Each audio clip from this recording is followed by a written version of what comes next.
You are not bad at English. You are afraid of English. And there is a big difference. Think about that for a moment. You have studied grammar. You have learned hundreds of words. You know the rules. But the moment someone speaks to you, or the moment you walk into a room full of people, or the moment a job interviewer looks at you and says, "Tell me about yourself," something happens inside your chest. Your mind goes blank. Your mouth goes dry. The words disappear. That is not a language problem. That is a confidence problem. And confidence is something you can fix. Welcome. This lesson is for English learners who want to speak, not just study. Today, we are not going to talk about grammar. We are not going to talk about verb tenses or pronunciation rules. We are going to talk about the one thing that separates people who speak English well from people who speak English freely. And that thing is not a textbook. It is not a YouTube channel. It is not even practice. It is courage. You see, confidence is not born. It is built. And by the end of this lesson, you will understand exactly why you freeze exactly what is happening in your brain when you go silent, and exactly what to do the next time you are standing in front of a stranger, a coworker, or an interviewer, and the words feel stuck somewhere between your mind and your mouth.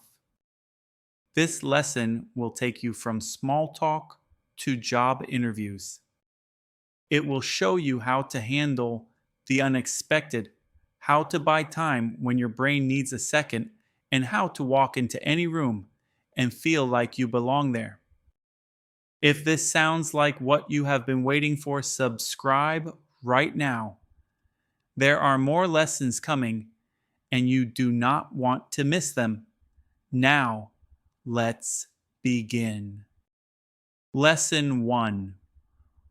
Why you freeze here is the truth. Most people who struggle to speak English are not bad at English. They are good at English. They have studied it for years. They can read an article. They can understand a movie. They can write a decent email. But the moment they open their mouth in front of another person, everything falls apart. Why does that happen? There are 3 reasons, and none of them are about grammar. The first reason is fear of judgment. When you speak English, you are not just communicating. You are being evaluated. You think people are counting your mistakes. You think they are noticing your accent. You think one wrong word will make you look stupid. And so your brain does something very human. It shuts down. It says, better to say nothing than to say something wrong. The second reason is the perfectionist trap. You have a perfect version of the sentence in your head. You know exactly what you want to say in your own language. But translating that perfect sentence into English takes too long. And while you are searching for the perfect words, the moment passes. The conversation moves on. And you are left standing there silent, feeling like you missed your chance. The third reason is physical. When your brain perceives a threat, it sends a signal. Your heart beats faster. Your hands feel colder. Your throat tightens. This is not weakness. This is your nervous system doing its job. The problem is that your brain has labeled speaking English as a threat, and until you change that label, your body will keep reacting the same way. And here is the part most people overlook: your brain is not fixed. Science calls it neuroplasticity. It means your brain can change, it can rewire itself. Every time you speak, even badly, even nervously, even with mistakes, you are creating a new pathway. You are telling your brain, this is safe. I can do this. And every time you stay silent, you are reinforcing the old pathway, the one that says, this is dangerous. Stay quiet. A poor mindset says, my English is not good enough. A strong mindset says, I will say what I know and I will learn the rest. Your brain does not freeze because your English is bad. It freezes because you told it to. And you have the power to tell it something different. This is where it starts, not in a classroom, not in a grammar book, in the moment you decide to speak even when you're not ready. Lesson 2, the confidence loop. Let me ask you something. When did you learn to walk? You don't remember, do you? But here is what happened. You fell. You got up. You fell again. You got up again. Nobody told you that you were bad at walking. Nobody graded your technique. You just kept moving, and one day, without even noticing, walking became natural. Speaking English works exactly the same way. There is a loop. It goes like this. You speak, something happens. Someone understands you, or they don't, or you say the wrong word, and you both laugh about it. Then you react. You adjust. You try again. And every single time you go through that loop, you get a little better. Not because you studied harder, because you did it. Most people are waiting. They are waiting until their English is good enough to speak. The problem with that plan is simple. Your English will never feel good enough if you don't speak. The speaking is what makes it good enough. You cannot think your way to confidence. Action is the only way there. Think about Elon Musk. He was not born speaking perfect American English. He grew up in South Africa. When he came to North America, his English was functional but far from polished. He did not wait until he sounded like a news anchor before he started pitching ideas, building companies, convincing investors. He spoke with what he had. He led with ideas, not with impressive vocabulary. And the world listened. Nobody remembers if Elon Musk used a wrong preposition in a meeting. They remember the ideas. That is what confident speakers understand. The goal is not to speak perfectly. The goal is to be understood. And you can be understood right now with the English you already have. People who wait for perfection before they speak are choosing a very comfortable kind of silence. But silence has a cost. Every conversation you avoid is a missed connection, a missed opportunity, a missed version of yourself that could have existed if you had just opened your mouth. People who start speaking now with the English they have today imperfect and nervous and sometimes wrong, those are the people who build real confidence. Because confidence is not a feeling you wait for, it is a result you earn. You speak, you survive, and your brain registers, I did it. Next time is a little easier. And the time after that is easier still. Confidence is not born, it is built. One conversation at a time, one mistake at a time, one brave moment at a time. So stop waiting for the day when your English is perfect. That day is not coming first. Confidence comes first, and it comes from doing the thing you are afraid of, not from preparing to do it forever. Lesson 3: Small talk is a skill.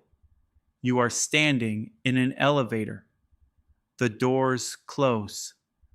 There is one other person inside, a stranger.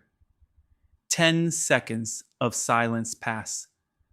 20 seconds. The silence starts to feel heavy. You want to say something, but what do you say? And what if your English sounds strange? What if they don't understand you? What if it gets awkward? So you say nothing. You stare at the floor numbers. The doors open. You both walk away, and nothing happened. But here is what most people don't know about that moment. The other person was probably thinking the exact same thing. Small talk is not natural for anyone. It is a skill. And like every skill, it can be learned. It can be practiced. And once you have it, it opens doors that silence never will. There are 3 moves that make small talk work in any language at any level. The first move is the name anchor. When you meet someone, use their name. Nice to meet you, David. That one small thing creates an instant connection. It tells the other person, I see you. I heard you. You matter to me.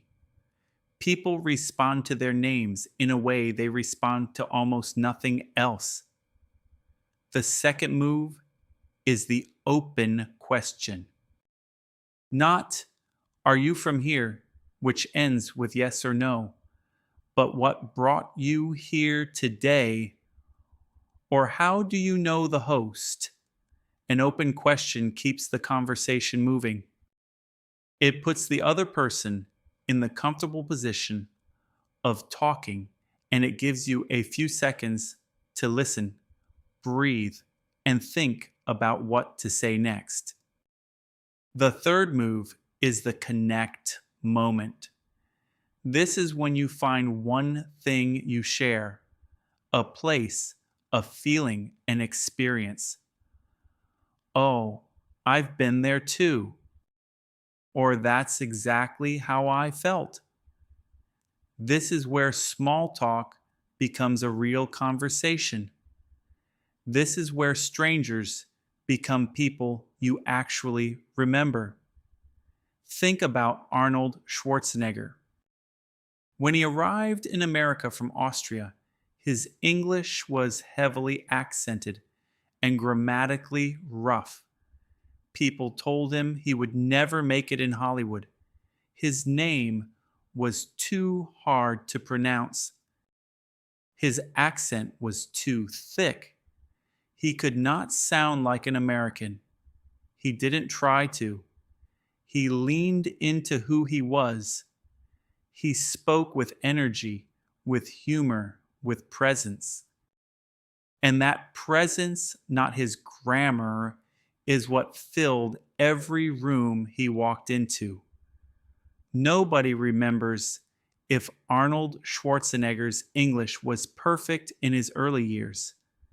They remember how he made them feel powerful, entertained, alive.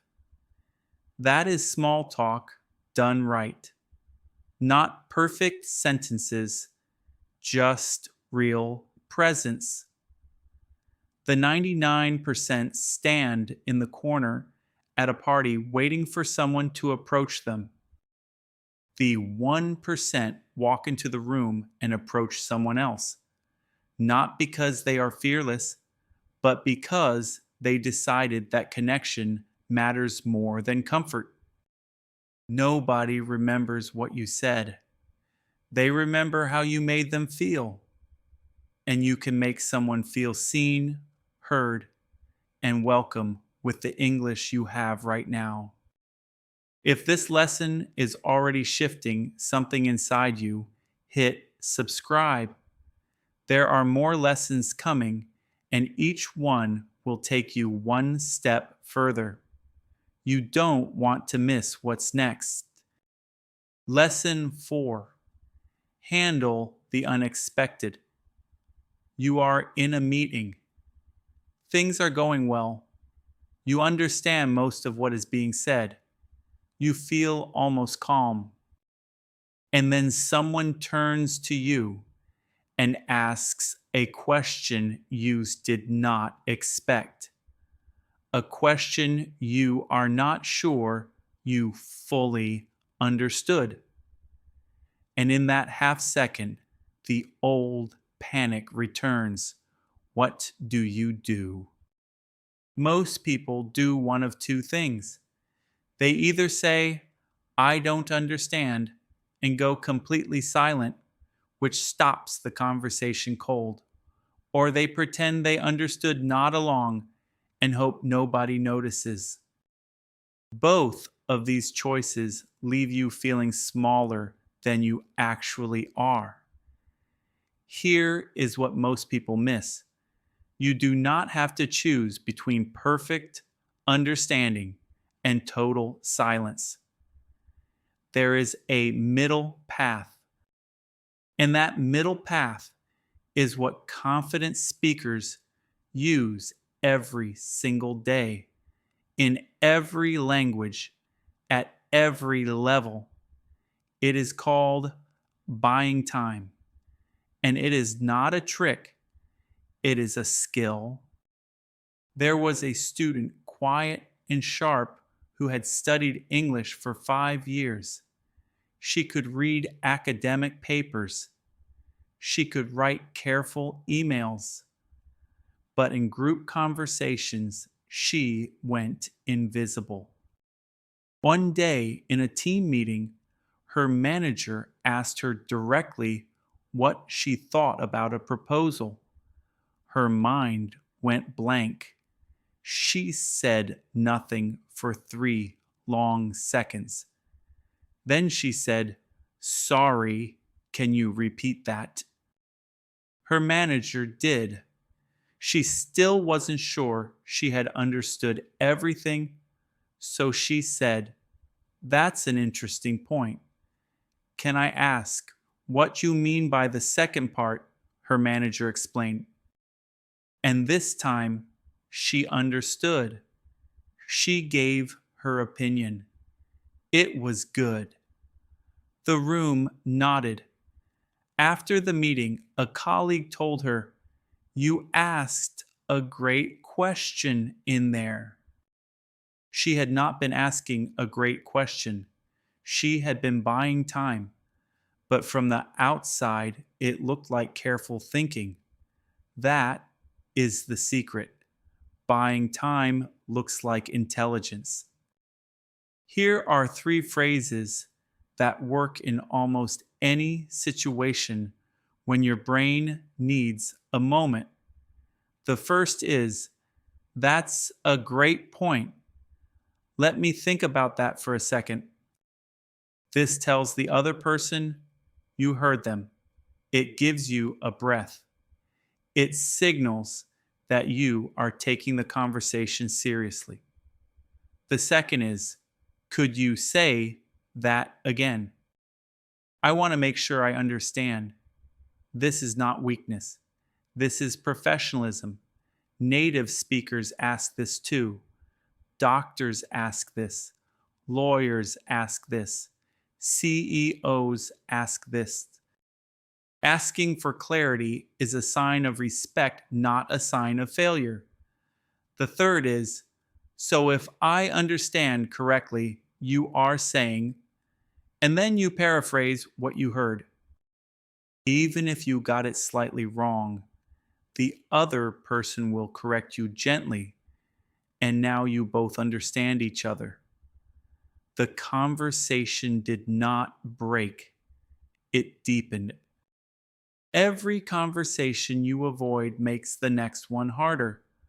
But every conversation you push through, even imperfectly, even nervously, even with a bought second or two, makes the next one a little easier. Your brain learns. Your body learns. And one day, without even noticing, you stop panicking and start thinking. The people who stop completely when they don't understand are choosing comfort over connection. The people who buy a moment and keep going are choosing growth over fear. And growth, not comfort, is what builds confidence. You already know more than you think. You just need to trust yourself enough to stay in the conversation a little longer. Lesson 5. Speak in interviews like you own the room. You have prepared. You have practiced answers in front of the mirror. You have written down your strengths, your weaknesses, your biggest achievements. You walk into the room. You sit down.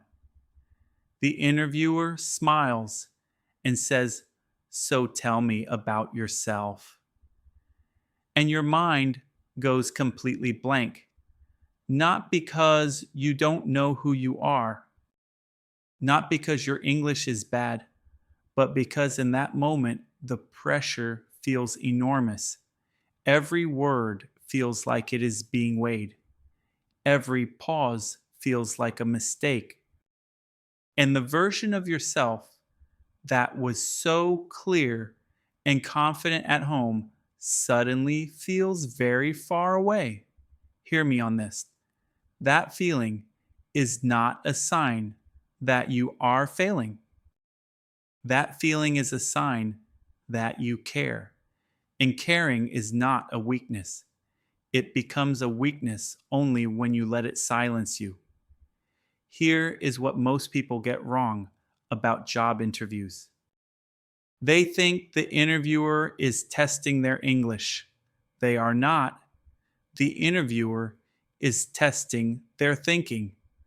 They want to know, can this person communicate an idea clearly? Can this person stay calm under pressure? Can this person solve a problem and explain how your English does not have to be perfect to answer those questions well? It has to be clear, honest, human. Think about Malala Yousafzai. She stood before the United Nations at 16 years old. English was not her first language. Her accent was strong. Her sentences were not always polished by the standards of formal diplomacy. But when she spoke, the room went silent. Not because her grammar was flawless, because her courage was undeniable. Because every word she said came from a place of absolute conviction. They were not listening to her English, they were listening to her. That is what you need to bring into an interview room. Not perfect sentences, conviction. Now, there are 3 things that separate people who freeze in interviews from people who own them. The first is preparing stories, not words.